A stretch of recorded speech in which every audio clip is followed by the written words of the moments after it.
JKC खबर अब तक में आप सभी का स्वागत है। मैं हूं आपके साथ नीरू शर्मा। खबर अब तक में आगे बढ़ने से पहले आइए नजर डालते हैं इस वक्त की प्रमुख सुर्खियों पर। जम्मू कश्मीर पुलिस ने क्रालकुंड हंदवाड़ा में एनडीपीएस अधिनियम के तहत कुख्यात ड्रग तस्कर की संपत्ति को किया जब्त।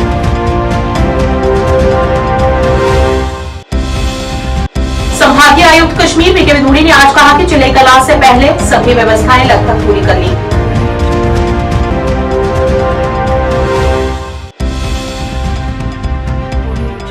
सीआरपीएफ की 132 बटालियन ने श्रीनगर में मुफ्त चिकित्सा शिविर का किया आयोजन, जिसका उद्देश्य पुलिस जनता संबंधों को मजबूत करना रहा।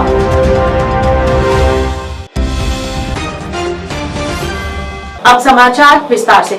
कुपवाड़ा जिले के हंदवाड़ा में अधिकारियों ने गाजियाबाद क्रालकुंड के भद्रापाणी इलाके में रियाज अहमद लोन, एक कुख्यात ड्रग तस्कर जिसे रियाज बद्रा के नाम से भी जाना जाता है, की संपत्ति को जब्त कर लिया है। संपत्ति, जिसमें 2 मंजिला शॉपिंग कॉम्प्लेक्स शामिल है, को एनडीपीएस अधिनियम 1985 के प्रावधानों के तहत जब्त कर लिया है।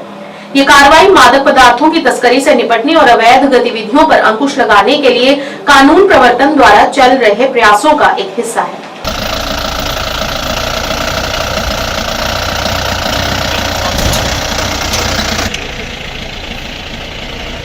एडमिनिस्ट्रेशन और तहसील एडमिनिस्ट्रेशन और डिस्ट्रिक्ट पुलिस हंदवाड़ा और स्टेशन हाउस ऑफ क्रालकुंड की तरफ से एक एनडीपीएस कानून के तहत जो 1985 का है, हमने एक प्रॉपर्टी आज अटैच की। ये एक रियाज अहमद लोन सना सनाउल्ला और बद्रा तहसील क्रालकुंड डिस्ट्रिक्ट कुपवाड़ा की है, जो एनडीपीएस एक्ट में मुलविस है और शायद बंद भी है। वो तो अंडर कस्टडी है। तो उसकी ये प्रॉपर्टी इस एनडीपीएस ड्रग्स की वजह से जिसने हासिल की है, ये सर्वे नंबर 130 मीन, और इसमें जो ये 2 स्टोरी बिल्डिंग है जो आप देख रहे हैं मेरे पीछे, शॉप 2 और उसका ऊपर एक दूसरी मंजिल है। इसको हमने अटैच किया है। ओनर इसको बेच नहीं सकता, लीज नहीं कर सकता, ट्रांसफर नहीं कर सकता और थर्ड पार्टी इंटरेस्ट नहीं क्रिएट कर सकता, और न कोई और जो ओनर के बगैर जो लोग हैं इसको खरीद नहीं सकता। हमने इसमें जो बोर्ड लगाया आप देख रहे हैं मेरे पीछे, तो एनडीपीएस एक्ट के तहत जो हमारा कर्तव्य है, हमारा ईमान है कि जो narcotic drugs and psychotropic substance act जो हमारी पूरे कश्मीर में एक जहर की तरह शरायत कर गया है, उसको तकरीबन हर जगह जो शरायत कर गया है, तो उसका इफेक्ट कम करने के लिए, उसको रोकने के लिए ये कार्रवाई ज़रूरी है। और इसी के तहत आज हमने यहाँ बद्रा में एक प्रॉपर्टी अटैच की अंडर एनडीपीएस एक्ट जो आप देख रहे हैं। तो इस सिलसिले में मेरा यही कहना है। कश्मीर संभागीय प्रशासन ने बुधवार को कहा कि 40 दिनों की सबसे कठोर सर्दियों की अवधि चिलई कलां से पहले सभी व्यवस्थाएं कर ली गई हैं।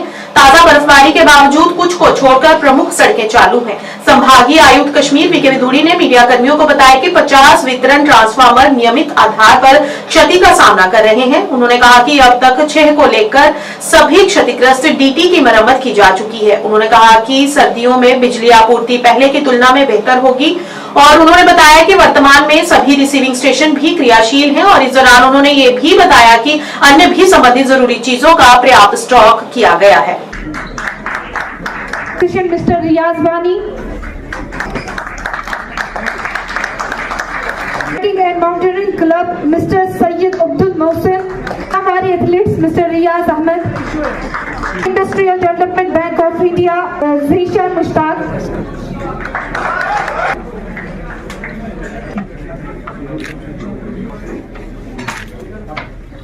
स्पोर्ट्स 360,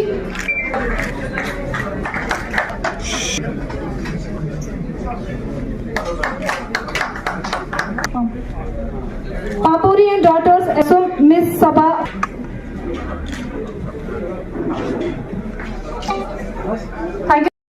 तालियों की बहुत ज्यादा कमी लग रही है। प्लीज डिपार्टमेंट डिपार्टमेंट की तरफ से कई ऐसी कोशिशें की जाती है जिसमें कश्मीर के इस मजीद निखारा जाता है और इसमें देखा और जिसमें कई ऐसे पार्टिसिपेंट्स रहे, ऐसे लोगों में जो है जोश और जज्बा पैदा हुआ कि एक ऐसा मकाम आए हमें जो टूरिज्म डिपार्टमेंट के साथ साथ जो हमारी सिक्योरिटी।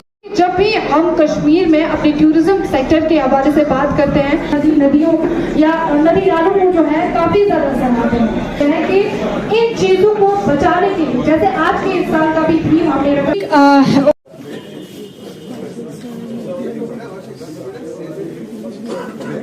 अभी जब मैं इंटरेक्ट कर रहा था बाहर तो हम ये कह रहे थे कि जब माउंटेन की बात आती है तो हिमालय आपके दिमाग में आता है, और हिमालय की अगर बात करते हो तो ऑफकोर्स मनाते हैं। 2003 के बाद जो मनाना स्टार्ट किया है, और इसकी सिग्निफिकेंस ये है कि माउंटेन्स जो है हमारे जीवन में कितना इम्पोर्टेंट रोल प्ले करते हैं। और अगर आप माउंटेन्स की बात करेंगे तो हिमालय याद आता है, और हिमालय की बात करोगे तो कश्मीर की वादियाँ आपको याद आती है।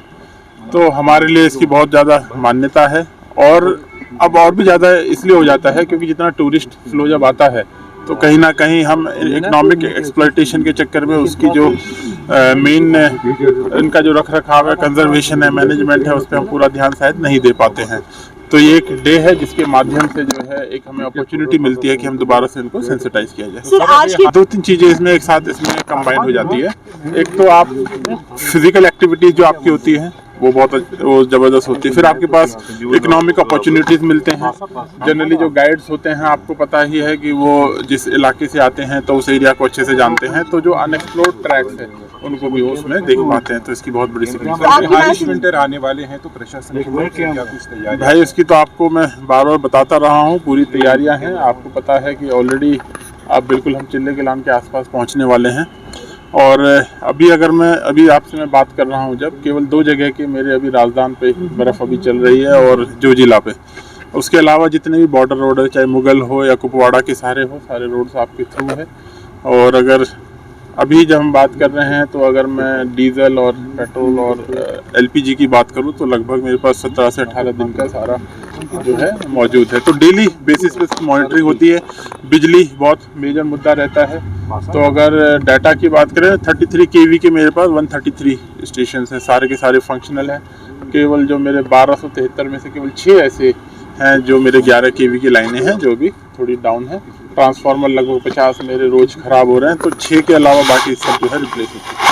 पर्यटन की अगर हम बात करें तो आपकी बार क्या एक्सपेक्टेशंस हैं विंटर में पर्यटन? हमने तो आपको बताया ही है कि पिछली बार से और अच्छा इस बार होने वाला है, चाहे पर्यटन की दृष्टि से देख लें आप या आप सारी फैसिलिटीज के साथ देखें। लाल चौक पर तैनात सीआरपीएफ की 132 बटालियन ने आज श्रीनगर के लाल चौक में पीएस मैसूमा के प्रताप पार्क में अपने सिविक एक्शन प्रोग्राम के तहत एक मुफ्त चिकित्सा शिविर का आयोजन करके एक सराहनीय पहल की है। कार्यक्रम का उद्देश्य विश्वास निर्माण उपायों को बढ़ावा देना और पुलिस जनता संबंधों को मजबूत करना रहा। सिविक एक्शन प्रोग्राम चिकित्सा शिविर का आयोजन वंचित आबादी को आवश्यक स्वास्थ्य सेवाएं प्रदान करने के लिए किया गया। इस कार्यक्रम में लगभग 318 स्थानीय निवासियों की भारी उपस्थिति देखी गई, जिनकी स्वास्थ्य जांच की गई और उन्हें उचित परामर्श के साथ मुफ्त में दवाइयां भी वितरित की गई।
बी एक्शन प्रोग्राम के मुताबिक हम लोग जो फ्री मेडिकल कैंप ऑर्गेनाइज किया है, मेन मकसद वही है पब्लिक का बीच में कॉन्फिडेंस बिल्डिंग मेजर्स वो करना और साथ साथ जो पुलिस पब्लिक रिलेशंस है उसको वो करना, मतलब मजबूत करना, यही मेन मकसद है।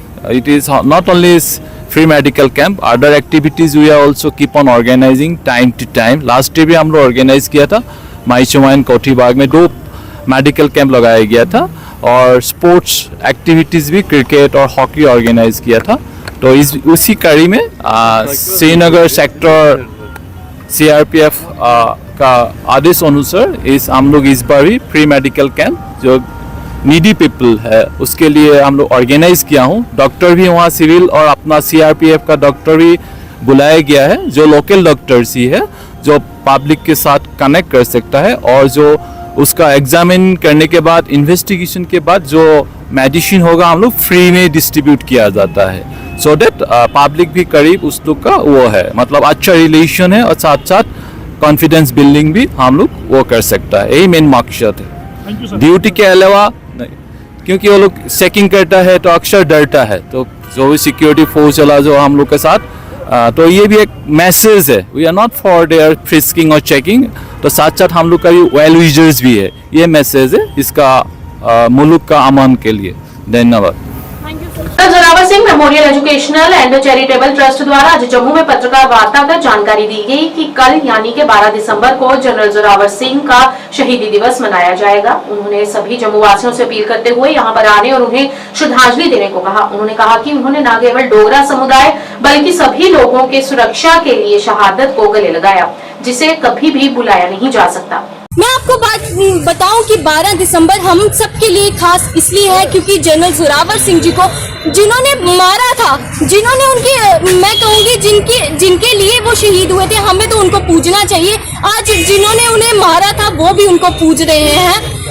वो उनकी प्रेग्नेंट लेडीज वहाँ पर माथा टेकने जाती हैं। ये जो प्रोग्राम ऑर्गेनाइज जरूर जनरल जोरावर सिंह ट्रस्ट कर रहा है, लेकिन मुझे लगता है ये पूरे डोगराओं को एक साथ मुट्ठी बनकर आगे आना चाहिए और जनरल जोरावर सिंह जी को श्रद्धांजलि देनी चाहिए पूरे डोगराओं का यहाँ पर, क्योंकि डोगरा अटायर शोकेस होने वाला है, डोगरा फूड यहाँ पर शोकेस होने वाला है, कुड डांस यहाँ पर आने वाला है, बड़ी सारी परफॉर्मेंस आप सबके सामने होंगी, लेकिन आपको उसको देखने के लिए गुलशन ग्राउंड पहुंचना है। ठीक 10 बजे आप जरूर है। शिवसेना हिंदुस्तान के सदस्यों द्वारा जम्मू कश्मीर अध्यक्ष पंडित राजेश केसरी की अध्यक्षता में ब्लॉक कर्मिया के ग्राम कार्यालय में बांग्लादेश में हो रहे हिंदुओं पर अत्याचार के खिलाफ पत्रकार वार्ता आयोजित की गई, जिसमें केसरी ने भारत के प्रधानमंत्री नरेंद्र मोदी से विनती करते हुए कहा कि बांग्लादेश में हो रहे हिंदुओं के साथ अत्याचार पर वह वर्ल्ड ऑर्गेनाइजेशन को पत्र लिखें अथवा वहां हो रहे हिंदुओं पर अत्याचार के बारे में पूरा विस्तार से उन्हें बताएं और खुद भी बांग्लादेश पर अपने मित्र देशों के साथ मिलकर दबाव बनाएं ताकि वहां पर रह रहे हिंदुओं को कुछ राहत मिल सके। सेना हिंदुस्तान द्वारा ਜਿਹੜਾ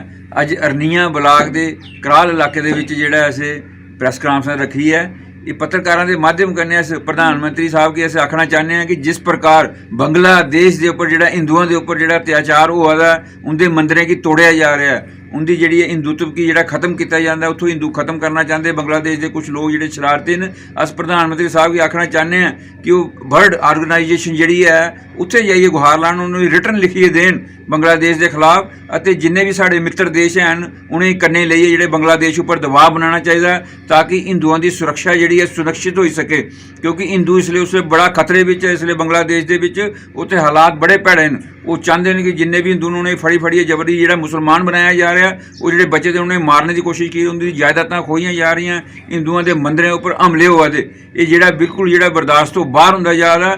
इस करिए प्रधानमंत्री साहब जो जल्द तो जल्दी दबाव बनाइए बांग्लादेश के उपर इस चीज़ की रोकन ताकि हिंदू की सुरक्षा जी है सुनिश्चित हो सके। जय हिंद, जय भारत। मुख्य कैनिंग एवं प्रसंस्करण प्रशिक्षक फाइल शिल्प केंद्र जम्मू में उड्डयन विभाग के कार्यालय चांदनगर जम्मू में बच्चों को निःशुल्क प्रशिक्षण दिया गया, जिसमें युवाओं को आंवला सेब तथा अन्य मुरब्बों और विभिन्न प्रकार के अचार जिन्हें संरक्षित किया जा सकता है उनका प्रशिक्षण इस 1 महीने चलने वाले प्रशिक्षण कार्यक्रम के तहत दिया जाएगा। इसमें युवा इससे भविष्य में बड़े स्तर पर प्रयोग में लाकर अपना व्यवसाय भी शुरू कर सकते हैं।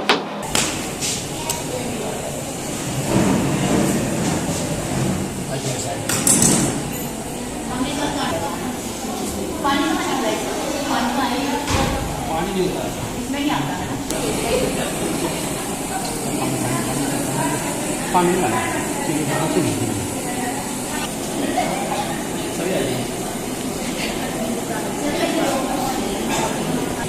खट्टा मीठा बनाने जा रहे हैं।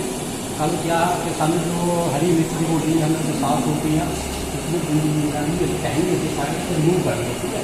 उसके बाद एक साइड कट लगाने के बाद हमें एडिशनल ऑक्साइड बाहर आए, फिर इसमें पानी कम होता है, इसमें तो बाहर कम आता है, ठीक है।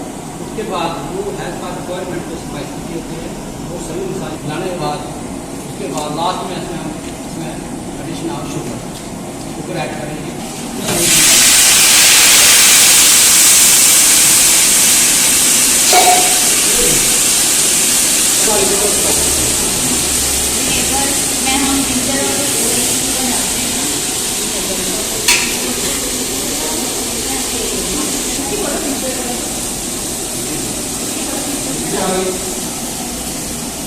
बाकी जीरा काला मिर्च वगैरह को हमें इकट्ठा नहीं।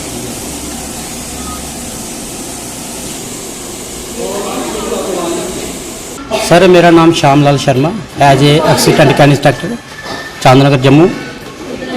तो आज हमारा ये खालसा कॉलेज जो BEd के स्टूडेंट यहाँ आए हुए हैं 1 मंथ ट्रेनिंग क्लास के लिए, तो लमसम जी 2 दिसंबर से हमारी क्लास स्टार्ट हुई है, तो नेक्स्ट 31 दिसंबर तक जो क्लास चलेगी। तो 3-4 प्रोडक्ट हमने इनको सिखाया, जैसे सबसे पहले उनको आंवला प्रिजर्व हो गया, एप्पल जैम हो गया, आंवला जैम वगैरह, तो प्रिजर्व वगैरह, आंवला प्रिजर्व वगैरह। आज कल का हमें जो ग्रीन चिल्ली पिकल का जो खट मीठा चार सिखाने जा रहे हैं। इसके लिए सबसे पहले हमने इनको बोला कि ये हमें चिल्ली कैसे लेनी है, हरी ग्रीन चिल्ली ली है, उसके बाद सबसे पहले इसकी बाची करने के बाद इसकी कटी करने के बाद एडिशन ऑफ साल्ट के साथ मिक्स करके हमें 1 दिन के दाखिली। नेक्स्ट डे हमें जितनी है इसका रिक्वायरमेंट जो मसालों की होती है वो सभी ग्राइंड किए हुए थे। उसके बाद थोड़ा सा तेल में इसको फ्राई करने के बाद इसमें मसाले, हल्दी, मिर्च, शुगर वगैरह डालकर ये फाइनल प्रोडक्ट अचार का हमने इनको सिखाया है, खट अचार का। तो हमारा यही एक मेथड ट्रेनिंग का, ताकि ये अपनी पढ़ाई पूरी करने के बाद अगर कोई रोज़गार वगैरह नहीं तो अपना ये छोटा मोटा प्रोडक्ट छोटा मोटा यूनिट चला के अपना कारोबार चला सके। मैं Gul Saeed, chief canning officer Jammu. महकमा बागबानी में ये जो हम free of cost preservation of fruits और वेजिटेबल्स पे ट्रेनिंग देते हैं, जिससे कि जितना भी हमारा फल और सब्जियां ख़राब होती हैं उनको हम सही तरीके से इस्तेमाल करके उनके वैल्यू एडिड प्रोडक्ट्स बना के आप इस्तेमाल में ला सकते हैं। और उसके अलावा हम अगर अच्छे तरीके से ट्रेनिंग जो दे रहे हैं, वो जो बच्चे ट्रेनिंग कर जाते हैं उनको कुछ इंसेंटिव भी दिया जाता है मशीनरी पे, ताकि वो अपना कारोबार खोल लें। इस सिलसिले में हम मुख्तलिफ स्कूल कॉलेजेस में भी एक अवेयरनेस प्रोग्राम्स कर रहे हैं। उसके अलावा महकमा में जो हमारी स्कीमें हैं उनके बारे में जानकारी भी हम दे रहे हैं, और वैल्यू एडिड प्रोडक्ट्स पे एक अवेयरनेस के क्या किस फ्रूट्स का, किस वेजिटेबल का क्या क्या पॉसिबल प्रोडक्ट्स हैं वो बताए जा रहे हैं। अभी जो आपने देखा ये बच्चे जो ट्रेनिंग कर रहे हैं इनको भी ये सिखाया जा रहा है ताकि वो अपने से कोई काम करें, ना कि वो जॉब सीकर हूँ कि आज बेरोज़गारी जैसे दिन ब दिन बढ़ रही है, ताकि वो जॉब के लिए, गवर्नमेंट जॉब के लिए ये जहाँ कोशिश करते हैं वहाँ ये भी सोचें कि हमें अगर ये गवर्नमेंट जॉब नहीं मिलता तो हम अपने से कोई काम करें जिससे हम और लोगों को जॉब दे पाएँ। तो इस सिलसिले में बहुत बच्चों का अच्छा रिस्पांस देखा गया है, और ये हम 1 महीने की फ्री ऑफ कास्ट इनको ट्रेनिंग दे रहे हैं। इसी तरह से 6 महीने की फ्री ऑफ कास्ट ट्रेनिंग दी जा रही है। और इसके अलावा अगर कोई बहुत सारे लोगों को ये भी देखा गया कि उनके पास इस वक्त आंवला मौजूद है उनके बागों में, लेकिन वो परेशान ये भी हैं कि इस आंवला को हम कहाँ बेचें, अगर बेचते भी हैं तो वहाँ इतनी अच्छी कीमत नहीं मिलती है। हम उनसे ये रिक्वेस्ट कर रहे हैं कि वो अपना जो आंवला है या दीगर किस्म के फ्रूट्स हैं या सब्ज़ियां हैं जिनको वो इस्तेमाल में नहीं ला सकते हैं, उनको ख़राब ना होने दें, उनको हमारे सेंटर्स पर लाएँ ताकि हम उनको वैल्यू एडिड प्रोडक्ट्स बना के, कुछ जैसे आंवला का जूस बनाया जा सकता है, आंवला का जैम बनाया जा रहा है, आंवला के अचार बन सकता है, आंवला का मुरब्बा बन सकता है, तो वो यहाँ पर लाएँ, उसको वहाँ यहाँ से बहुत नॉमिनल चार्जेस पे हम बना के वो दे रहे हैं। तो इसमें बिलखसूस मेरी किसान जो हमारे हैं उनसे ये गुजारिश है कि वो हमारे इस सेंटर के साथ जुड़ें, ताकि ज़्यादा से ज़्यादा हम लोगों को ये फैसिलिटी दे पाएँ और उनको ये जितनी भी कारामद मेवे उनने लगाए हैं, बड़ी मेहनत के साथ फलदार पौधे तैयार किए हैं, ताकि उनको ज़ाया ना होने दें और उनके प्रोडक्ट बना के वो अपने घरों में यूज़ कर पाएँ। स्टार्टअप के लिए बच्चों को कितनी सब्सिडी दी है महकमे तरफ से? जो स्टार्टअप है उसमें हमारी एक कैपेक्स स्कीम है, उसके अंदर हमने मैक्सिमम 10 लाख तक सब्सिडी रखी है और उसमें अगर कोई लड़की कोई अपना यूनिट लगाना चाहेगी अनएम्प्लॉयड वुमेन तो उसको 60% सब्सिडी देते हैं हम, और जबकि अगर मेल कैंडिडेट कोई ये काम करना चाहता है तो उसको 50% सब्सिडी दी जाती है। इतना ही नहीं, सेंट्रल स्कीम्स भी जैसे MIDH स्कीम है, mission for integrated development of horticulture, उस स्कीम के अंदर भी 50% सब्सिडी का प्रोविजन रखा गया है। और उसमें यह है कि अगर कोई अपना स्ट्रक्चर बनाना चाहता है जो उसमें सिविल वर्क करेगा, टेक्निकल सिविल वर्क, उसमें भी 50% सब्सिडी है और उसके अलावा जितनी मशीनरी वो परचेज़ करते हैं उसमें भी 50% सब्सिडी है। बहरहाल उसका जो एक प्रोसीजर है कि उनको बैंक से लोन भी लेना पड़ेगा, क्योंकि credit link back ended subsidy है ये, और उसके अलावा उसमें कुछ फॉर्मेलिटीज़ हैं जो वो ज़्यादा हैं, वेराज हमारी जो कैपेक्स स्कीम है उसमें इतनी ज़्यादा फॉर्मेलिटीज़ नहीं कंपेरेटिव, क्योंकि बहुत माइक्रो लेवल पे छोटा काम 1 लाख 2 लाख 3 लाख का काम करते हैं मोस्टली। देखा गया लोग जो बेरोज़गार हैं वो कुछ करना चाहते हैं तो उनको भी सपोर्ट के लिए डिपार्टमेंट एक तो फ्री ऑफ कॉस्ट ट्रेनिंग दे रहा है। नगर परिषद अनंतनाग ने आज टाउन हॉल अनंतनाग में प्रधानमंत्री आवास योजना 2.0 शहरी योजना के संबंध में एक सूचना कार्यक्रम का आयोजन किया।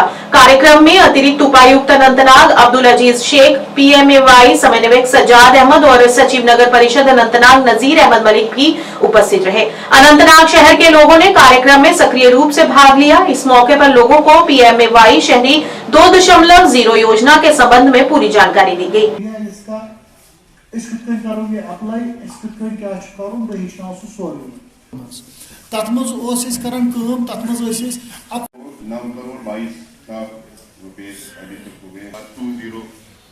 PMAY में हमें सेक्शन हाउसेस थे 864, उसके मुकाबले में अभी हमारे पास 96 ही एप्लीकेशन आई हैं।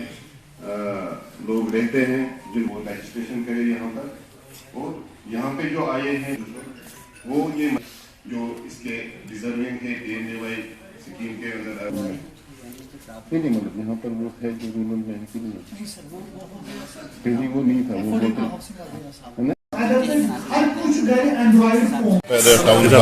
काउंसिल अनंतनाग में ये अवेयरनेस प्रोग्राम मुनक्किद किया गया। ये खासकर जो PMAY अर्बन 2 का इनेकाद होने जा रहा है उसके बारे में था, ताकि जो आम शहरी यहाँ पर जो PMAY अर्बन हाउसिंग के स्कीम का फ़ायदा उठाना चाहे, आम लोगों तक इसकी खबर पहुँचे और इसका जो अप्लाई करने का तरीक़ेकार क्या है। तो इसमें सबसे बड़ी एक सहूलियत है कि इसको ऑनलाइन अप्लाई कर सकते हैं, चाहे वो खिदमत सेंटर से, चाहे घर से ऑन मोबाइल या ऑफिस आके भी वो कर सकते हैं। और इसमें एक बड़ी जो अफोर्डेबल हाउस स्कीम के तहत यहाँ पर इनको अवेयरनेस दिया गया कि जिसका लैंड जिनके पास अवेलेबल नहीं है वो भी उसमें अप्लाई कर सकते हैं, और उनके लिए अलग कॉलोनी टाइप वो लैंड अलॉट करके उनके लिए वो हाउसिंग जो फ्लैट्स वो बनाकर उनको वो दिए जाएंगे। और आपको PMAY 1 यहाँ पर उसका जो यहाँ पर प्रोग्रेस दिया गया, उसके तहत 864 नंबर यहाँ पर वो सेक्शन हो गए थे हाउसेस, और out of that complete houses 620 थे और 140 अंडर वो कंस्ट्रक्शन है। तो बहुत अच्छी प्रोग्रेस है। मुझे लगता है जो PMAY 2 के तहत अभी तक 96 एप्लीकेशन यहाँ पर आई है, तो बहुत स्कोप है। लोगों को सामने आना चाहे और इस स्कीम का फ़ायदा उठाना चाहे। हम चाहे यहाँ के म्यूनसिपल काउंसिल के यहाँ पर शहरी आ गए हैं या अदर म्यूनसिपल कमेटी से भी उनको भी इनवाइट किया गया था, ताकि डिस्ट्रिक्ट में जितने हमारी 9 म्यूनसिपल कमेटीज़ है और एक म्यूनसिपल काउंसिल लेके 10 म्यूनसिपल बॉडीज़ है, तो सारी म्यूनसिपलिटीज़ में इसकी अवेयरनेस पहुँचे और आम लोग इसका फ़ायदा उठाए। विधायक सोनावारी ने नौगाम सोनावारी के लिए जल जीवन मिशन योजना का उद्घाटन किया, जिससे नल के पानी के लिए दशकों का लंबा इंतजार खत्म हुआ। एक महत्वपूर्ण विकास में विधायक सोनावारी ने नौगाम सोनावारी के लिए पहली जल जीवन मिशन योजना का उद्घाटन किया, जो स्थानीय निवासियों की लंबे समय से चली आ रही मांग थी। नौगाम सोनावारी के लोगों को 1947 के बाद पहली बार नल का पानी मिलेगा।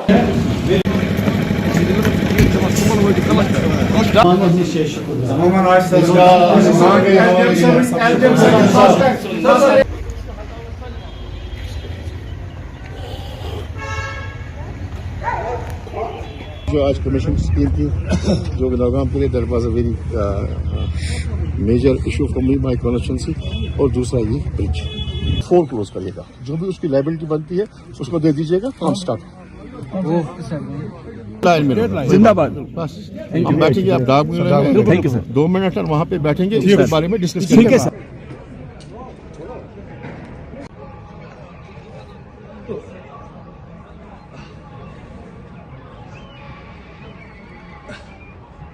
आज ये कमीशन हो गई ये स्कीम, और ये दीराना मांग थी इस नवगांव वाला की और मुलाका जो देहात है उनकी ये दीराना मांग थी कि इनको साफ पानी मिले। तो आज आए हम, एससी साहब भी आए हैं, ये क्या नाम है इसका, शाहिद साहब भी आए हैं, कंसर्न जो इंजीनियर साहब हैं। और ये जो मैं क्रेडिट देना चाहूँगा ये महकमे को जाता है, ये जो मैकेनिकल इरिगेशन सिविल इरिगेशन दोनों ने कोऑर्डिनेटली, और ये जो R&B डिपार्टमेंट है रोड कट के लिए उन्होंने ये जल्दी इसमें, हाँ नेशनल हाईवे अथॉरिटी का भी मैं शुक्रगुजार हूँ, PDD का भी मैं शुक्रगुजार हूँ, तमाम इन महकमे जिस कोऑर्डिनेशन के साथ उन्होंने ये काम किया है बड़ा अप्रिशिएबल है। और आपको पता है जो मैंने उठाया था ये मसला जो दरबार में, पब्लिक दरबार में, तो मैंने ये बिल्कुल डेडलाइन दी थी, मैंने बोला था ये 12 तारीख से पहले ये कमीशन होना चाहिए, रोड कट भी होना चाहिए। शुक्र है अल्लाह का कि आज जो मांग थी ये दीवाना मांग जो आम की थी, आज स्कीम कमीशन हो गई है। अब इनको अच्छा साफ पानी पीने को मिलेगा इंशाल्लाह। बाकी जो है, और उसके साथ साथ में मैं ये कहना चाहता हूँ, आज हमारे साथ ही R&B के एससी साहब आए हैं और एक्जन साहब आए हैं, बाकी अमला आया है। मैं सुंबल ब्रिज पे भी जा रहा हूँ, हमने शादीपुरा ब्रिज का भी देख लिया है, 2-3 महीने में वो जो फुट ब्रिज है वो भी इंशाल्लाह रहमान उस पर काम हो रहा है और 2-3 महीने में वो मुकम्मल हो जाएगा। अब हम जाएंगे सुंबल ब्रिज के यहाँ, तो वो देखेंगे थोड़ा सा उस पर काम शुरू करेंगे, और जितना भी काम हुआ है उस पर उसको फोरक्लोज करके लायबिलिटी जो है कंट्रैक्टर की उसको दी जाएगी, और बाकी जो उस पर काम होना शुरू होगा तो इंशाल्लाह जल्दी होगा इंशाल्लाह। जो मेरी पहली कमिटमेंट ये थी कि नवगाम के लोगों के साथ कि मैं आपको पीने का पानी जल्द से जल्द एक सरकार बनने के साथ साथ ही दूंगा। शुक्र अल्लाह का वो काम हो गया। अब मेरी दूसरी प्रायोरिटी जो है, मैंने आपको बार बार बताया था कि वो सुंबल ब्रिज की है, तो मैं सुंबल ब्रिज और हाकबारा की फुट ब्रिज, हाकबारा का वो फुट ब्रिज जो बना है, जो उसमें DPR बना हुआ है, उस पर भी काम लगेगा इंशाल्लाह। मैं खुशी की बात है, मैं लोगों का शुक्रिया अदा करना चाहता हूँ, नवगाम के लोगों का शुक्रिया अदा करना चाहता हूँ। इन्होंने भी लगातार दिन रात कोशिश की, बहुत सपोर्ट दिया, और इसके लिए और महकमे का खास कर तमाम इन महकमे के जो कंसर्न थे, जो उसमें लगे थे, उनका बहुत बहुत शुक्रिया। टांडा से सिंबल RS-पुरा तक 3 किलोमीटर से अधिक की सड़क पर ब्लैक टॉप की समस्या से स्थानीय लोग परेशान हैं। लोगों ने बताया कि सड़क की स्थिति के कारण यहां पर कई बार दुर्घटनाएं भी हो चुकी हैं और यहां पर चलना भी कई बार मुश्किल हो जाता है। इस मौके पर वहां के लोगों ने सरकार से अपील करते हुए यहां की स्थिति का जायजा लेने और सड़कों की हालत को सुधारने की गुहार लगाई। पहले तो मैं गवर्नमेंट को यही अपील करना चाहता हूँ कि टांडे से लेके सिमरन मोड़ तक जो रोड है वो बहुत खस्ता हालत में है। 2 साल पहले बना था और 4 महीने में ही टूट गया। और हम गवर्नमेंट से ये अपील करते हैं कि हर जगह के रोड बन रहे हैं तो इस रोड को भी जल्द से जल्द बनाया जाए। बॉर्डर तक का एरिया जो है इस रोड से गुजरता है और आए दिन यहाँ एक्सीडेंट का सबब बना रहता है। हम गवर्नमेंट से पुरजोर अपील करते हैं कि इस रोड को जल्द से जल्द बनाने की कृपा करें और लोगों को जो सुविधा पहुंचाने का गवर्नमेंट का जिम्मा है वो पूरा हो सके।